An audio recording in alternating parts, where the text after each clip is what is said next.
El trigo ya era cultivado por los aborígenes canarios, tal y como lo afirman los restos arqueológicos encontrados en las islas de Gran Canaria, La Palma y Tenerife.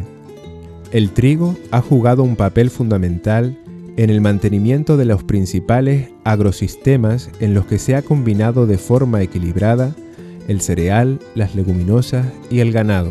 Al principio, pues ya te digo que el principio es para que llueva. Cuando llovía, entonces se iba a la Casa Fuerte, por ejemplo, a Casa Fuerte, a Faife, a pedir un lotito para parar con las bestias y sembrar, pedir las semillas, porque eso era en la casa ponía el terreno y la semilla. Y nosotros, digo nosotros porque yo lo hice bastantes veces, poníamos el trabajo.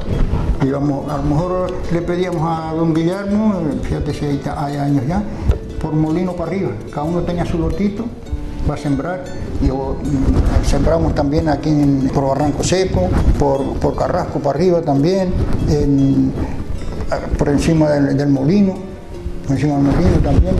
Y todo eso se araba con un animal, y el que tenía este lotito, ese lo conservaba porque quitaba la penca, quitaba la tabaiba, quitaba todo y siempre lo tenía acotejadito. Y lo primero es para que lloviera. Cuando lloviera, entonces se pedía el lote, se pedía la semilla, la bestia que sembraba un almudo de trigo tenía que ser una bestia, porque para que quede bien sembrado, para que no echar trigo ahí y ya está, se ponía la mano así. Si en este tramo aquí habían 5 granos, estaba bien sembrado. Ahora si había más, era un pulguerío, era muy junto. Y si había poco, pues muy claro. Y después cuando llovía, que la tierra se reventaba, ¿no? Nosotros decíamos parir, y la tierra está parida, pero se reventaba la tierra, entonces ya toda esa hierbita chica, al sembrar el trigo se mataba y ya no salía tanto. Después ya cuando el trigo estaba ya iba creciendo, se iba oreando, se va amarillándose. Entonces cuando estaba ya amarillo ya para coger, para arrancar, entonces se arrancaba. Agarramos ese pedacito, pues llovió, coño, se crió el trigo, muchacho. Se crió el trigo, que daba gusto. Como les dije ya, después arrancarlo, haciendo gavillitas para que el viento no se lo llevara, una terita encima, para que el viento no se lo llevara. Y así lo arrancamos, y después aquí a la era. Bien costó. Cargas para aquí, cargas para allí, y venga y esto y el otro. Hicimos el frescal grande. Hicimos el frescal, después había que echarlo para abajo cuando nos tocó. Una tarde, digo, saliendo esta tarde vamos a ir para abajo, así botamos aunque sea la mitad. Para abajo, para la era. La mitad, que estuvimos unos 3 días botando y bajando con las bestias para poder que cupieran en la era.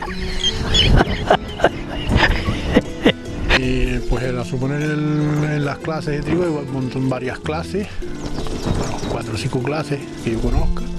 El morisco es uno de los más esenciales para gofio, tiene más alimento que cualquier otro trigo, que el pedomo, que el alí blanco, que el alí negro.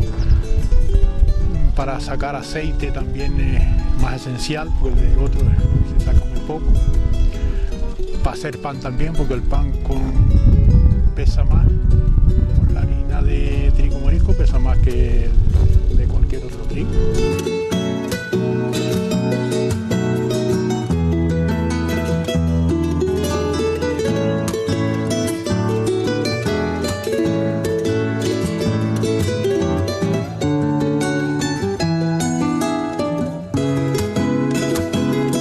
El trigo se sembraba había un dicho que decía en septiembre, el que tenga pan que siembre.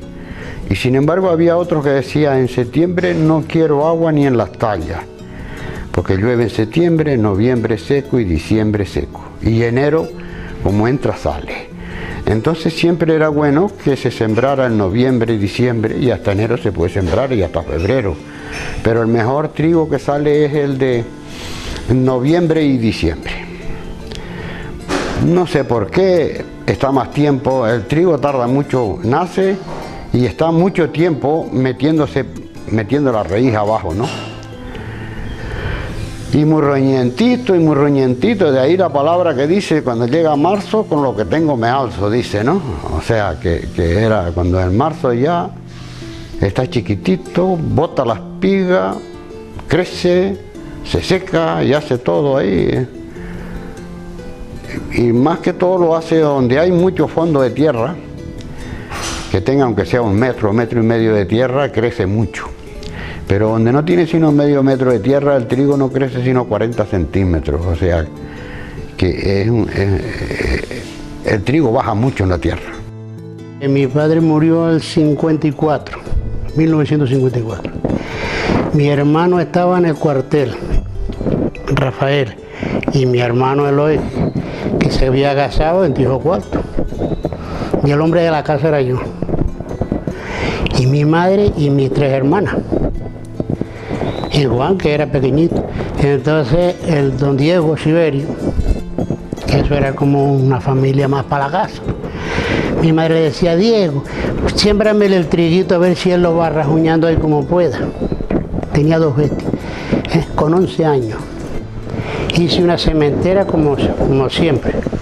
Pues tenía que arrancarla, traerla para la era, trillar, aventar y encerrarla como se hacía siempre. Estuve pues hasta que salió mi hermano del cuartel, que entonces ya agarró las riendas de la casa, porque no había otra. Y entonces él me decía a mí, si hasta para hacer una cementera hace falta tener conocimiento, porque yo me puse a y haré todo lo que me pareció. La era es lo peor de toda la agricultura, eso es lo peor. Porque tienes que hacerlo cuando hace mucho calor, para que el trigo se pueda partir bien y se haga bien la paz. No como el que tiene las máquinas que la muelen. Tenía que ser muy seca para que las cachara. Y después había que pillarla y esperar a las 10 o a las 10 y algo que pegaba la brisita de abajo para poder aventar. Y aventar, si no tenías un neto, te le echabas todo encima cada vez que botabas el gancho. Y cuando te daba un remolino, todo ese tamo te venía encima. Es lo que sudabas. Eso te daba una picazón a despedazarte. La era es un infierno. Yo te digo que yo puedo vivir 200 años, que a mí lo de la era no se me ha olvidado jamás. Si el trigo, si llovía y era el año bueno, se cosechaba trigo. Y había que estar segando pues el mes de agosto, que es el mes del trigo. Y después trillar, también la era es muy dura, para la cosa de trillar, para sacar ese grano, aventar, y limpiar ese grano ahí, tirando para arriba y después zarandear todo eso. Eso es el trabajo más duro que yo encontraba. La era. Esto ha trillado más que ya hasta las piedras están lisas. Vacas, bestias, eso no se ha quedado lo que trillado. Y aquel lo hice yo. La zaranda para cuando se trilla, pues hallar y cernir y limpiar el grano y todas esas cosas. Este es para rayar. La cebada, colma. Y las legumbres también son colmas. Por ejemplo, si era, Casafuerte, que había que, el encargado tenía que entregar cuentas, entonces medía colmo. El encargado medía colmo. Y cuando entregaba los granos a la casa, los medía rayo. El encolmado de una cuartilla son 2,5 kilos. Entonces esta gente lo hacían porque decía tantas fanegas, pero no decía si colmas o rayas, ¿no? Entonces normalmente era raya, pero como él la midió colma y era la lista que tenía para que nunca le faltara, porque eso tiene unas mermas, el trigo tiene mermas, ratones, tal. Entonces para que no faltara, si entraron 80 fanegas que iban para o de faife límite para la olla. Pero esta gente tenía ese truco para poder quedar bien siempre, porque hay un desperdicio. Usted pone una fanega de trigo en agosto y la saca en febrero, aunque esté en un solo sitio y tiene menos cantidad, porque se seca, se merma, se pone más duro, más chiquito, entonces ya la medida será 4 cuartillas, era la fanega. Eso pesa justo 12,5 kilos de trigo cada una. Cuando son 4 son los 50 kilos. Y el almú es medio, 2 es un almú y 6 es la cuartilla de 3 almudes. Sí, por eso cogíamos 20 fanegas de trigo. Cogíamos porque, claro, el que no tenía nada, pues la pasaba negras, ¿no? Higos tintos y cosas, porque la costa particularmente, mi madre cuando daba de hay un caldito de papa, hay un caldito de trigo, hay y hay quien no da nada, absoluto, aunque tenga montones, ¿no? Y la pobre le sobró de todo. Y mire que hizo limosna. Pues claro, se cogían muchas papas y se vendían, pues desde luego nosotros no lo pasamos bien porque teníamos muchas huertas de jable y la agricultura que se cogía 8 diferentes de cebada, 15, 20 de trigo. Tenía este gofio para... Yo me llegué a quedar sin cenar. Al otro día cogí ahí muera fe, porque trabajaba 2 horas en el tabaco en Pfizer. Y yo todos los días traía una hojita de tabaco, iba juntando una manilla y después cogí un saquito, fui al Heralta pidiendo limosna con mi saquito y la manilla de tabaco. Pues la verdad que cuando llegué tenían un caldero de leche cocinando. Antes de hacerte café, Concepción, no, que yo lo tomé ya. Mal de ti. No, tú no has tomado café, ven para acá que vamos a tomarte café. Tomábamos el café. Después le dice, pero tú traes una cosa que huele mucho a colonia o que... Entonces le di una manilla de tabaco. Dice, ay, Concepción, qué bueno esto, Concepción. Entonces dice, vamos que vamos a comer. Digo, no, yo no, como yo comí antes de salir de mi casa. Nada porque no tenía comida ninguna. Y mi madre era pobre sin comer. Yo no me siento yo, sino que mi madre pasó mucha hambre también. Y entonces dice, ven para acá, siéntate que vamos a comer papas cocinadas y leche también. Las papas no había, con un mojito, porque no había sardinas ni atún ni nada. Eso de arriba. En el monte no, sino más abajo, en el Heralta. Entonces me cargaron, llevé un saco pidiendo limosna, la verdad. Un saco, llevé una bolsita. Le pusieron primero un poquito de trigo blanco, después cebada, después unas poquitas de papas, después una cereta con 2 botellas de leche, un pedazo de carne de cochino así, amarilla, pero estaba buena porque teníamos mucha hambre. Mi madre dice, ay, qué bueno, mi niña, ay, qué bueno. Tostamos el trigo, tostamos la cebada, y fui a molerlo y lo llevé dentro de un cacharro para que nadie se enterara. O si no, dame una taza de gofio. Ay, que decir, mi nieto es verdad. Una vez fuimos con su abuela, con señora Sofía, al molino de abeja. Por cierto, se nos oscureció. Fue Manolo y yo, con ella. Se quedó mi madre con los más chicos. Se nos oscureció en el molino aquello no echaba sino un tarranta, un pico de gofio, que cuando ella era una mujer fuerte. Y se nos oscureció, dice, que me vea yo aquí, donde yo subiera, tengan la verdad, me parece que la estoy mirando.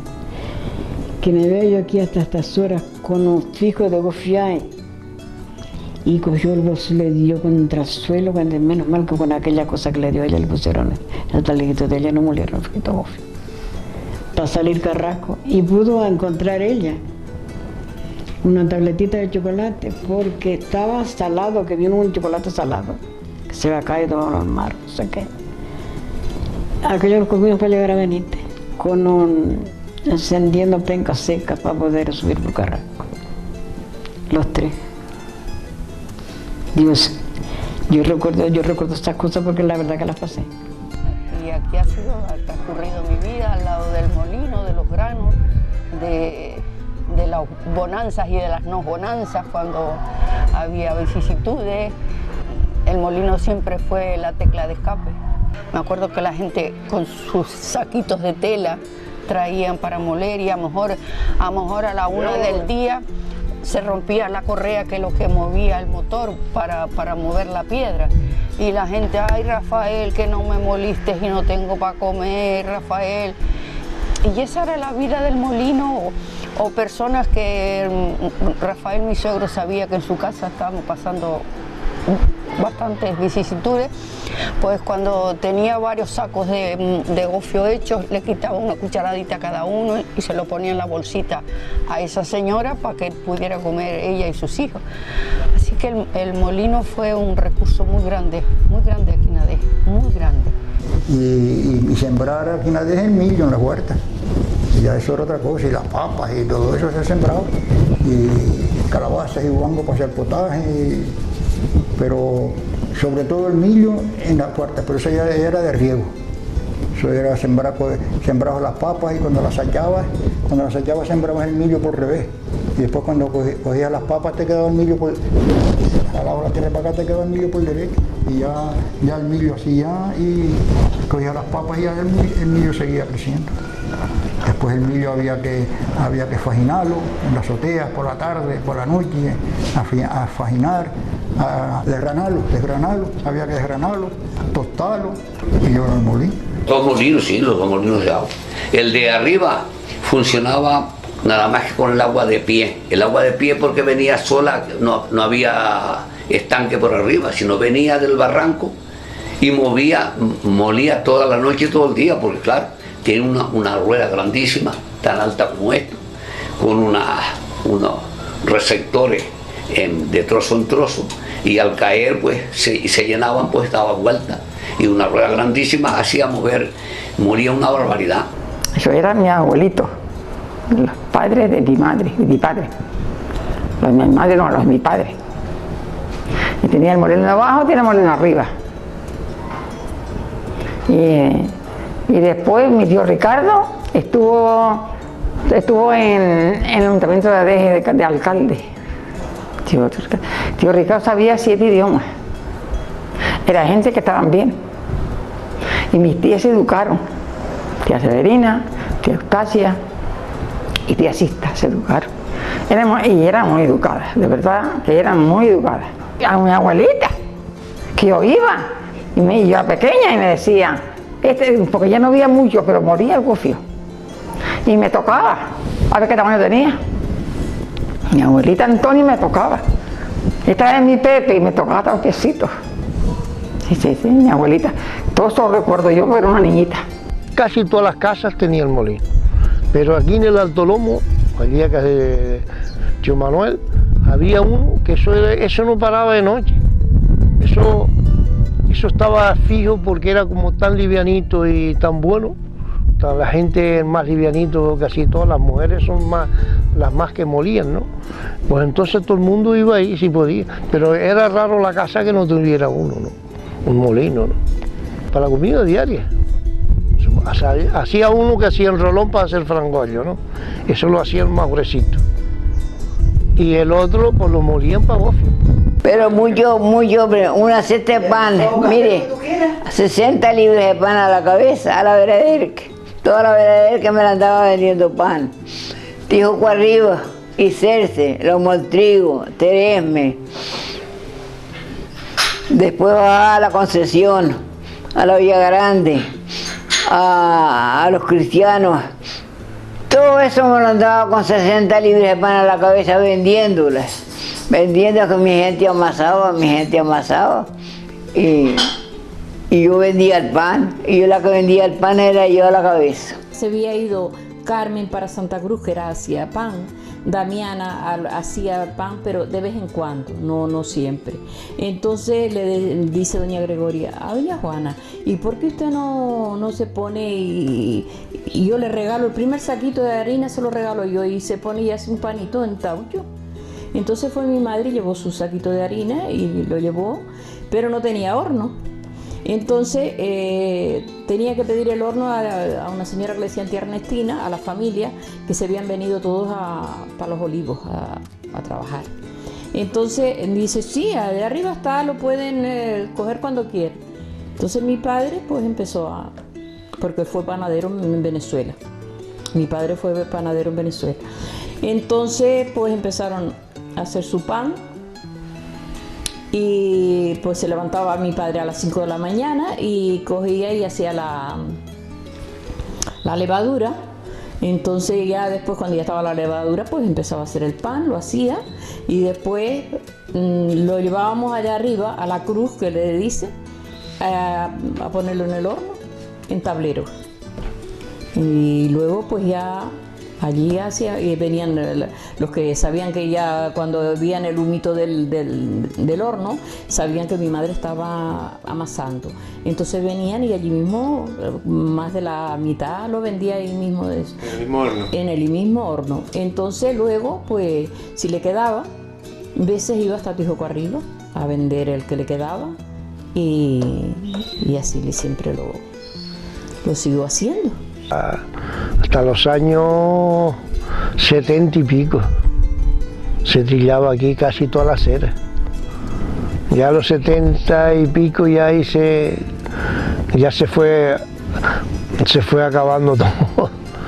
Y en toda la acera, nosotros, me parece que mi padre, la última parva abajo en Santana, la trilló por ahí en los años 70, por ahí el trilló la última parva.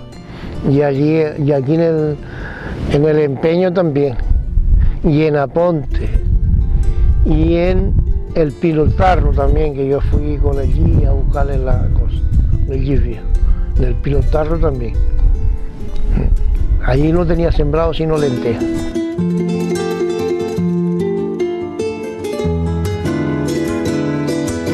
La importancia que tuvo el cultivo de los cereales para la subsistencia de nuestros antepasados ha dejado su huella en forma de eras en la geografía local, una agricultura de autoconsumo con equilibrio entre producción y consumo, donde la mayoría de la población tenía que trabajar a medias.